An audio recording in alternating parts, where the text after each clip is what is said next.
বাংলাদেশে নিয়ে যদি আপনাদের কোনো পরিবার থাকে, পরিজন থাকে, কেউ পড়াশোনা করতে যান, কেউ চিকিৎসা করতে এসে ফিরতে না পারেন, যদি কোনো সহযোগিতার দরকার হয়, আমি বাংলাদেশ নিয়ে কোনো কথা বলতে পারি না, কারণ ওটা একটা আলাদা দেশ। যা বলার ইন্ডিয়া গভর্নমেন্ট বলবে, আমি বলতে পারি না। কিন্তু আমি এটুকু বলতে পারি, অসহায় মানুষ যদি বাংলায় দরজা খটখটানি করে, আমরা তাদের আশ্রয় নিশ্চয়ই দেব।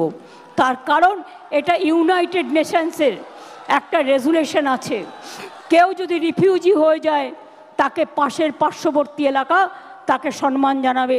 এমন মন্তব্য করে ভারতের কেন্দ্রীয় সরকারের তোপের মুখে পড়েছেন পশ্চিমবঙ্গের মুখ্যমন্ত্রী মমতা বন্দ্যোপাধ্যায়। এমন আবহে প্রতিবেশী দেশের বিষয়ে মন্তব্য করা রাজ্য সরকারের এখতিয়ারে পড়ে না বলে জানায় দেশটির কেন্দ্রীয় সরকারের মুখপাত্র রণধীর জসওয়াল। हमको ज्ञात है कि वहाँ पर जो प्रोटेस्ट चल रही हैं उसके लिए सरकार ने कुछ कदम उठाए हैं।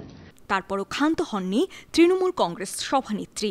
এর পরিপ্রেক্ষিতে ভারতের কেন্দ্রীয় সরকারের কাছে নোট দিয়ে প্রতিবাদ জানায় বাংলাদেশ পররাষ্ট্র মন্ত্রণালয়। আমাদের প্রতিবেশী রাজ্য ভারতের মাননীয় মুখ্যমন্ত্রী, তার সাথে আমাদের সম্পর্ক অত্যন্ত চমৎকার, ঘনিষ্ঠ, উষ্ণ, কিন্তু তার এই বক্তব্যে অনেকটা বিভ্রান্তি ছড়ানো হয়েছে। সেজন্য আমরা তার এই বক্তব্যের ব্যাপারে ভারত সরকারকে ইতিমধ্যেই নোট দিয়ে আমরা জানিয়েছি। মমতা বন্দ্যোপাধ্যায়ের ওই মন্তব্য নিয়ে পাল্টা প্রতিক্রিয়ার বিষয়ে পশ্চিমবঙ্গের একাধিক সংবাদ মাধ্যম রিপোর্ট করেছে। আমাদের সহমর্মিতা, আমাদের দুঃখ, সে যারই রক্ত ঝরুক তাদের জন্য আছে। আমরা দুঃখী, আমরাও খবর রাখছি। ছাত্রছাত্রীদের মহান প্রাণ, তাজা প্রাণগুলো চলে যাচ্ছে। আমরা তাদের সকলকে, আমার অন্য কিছু বলার নেই।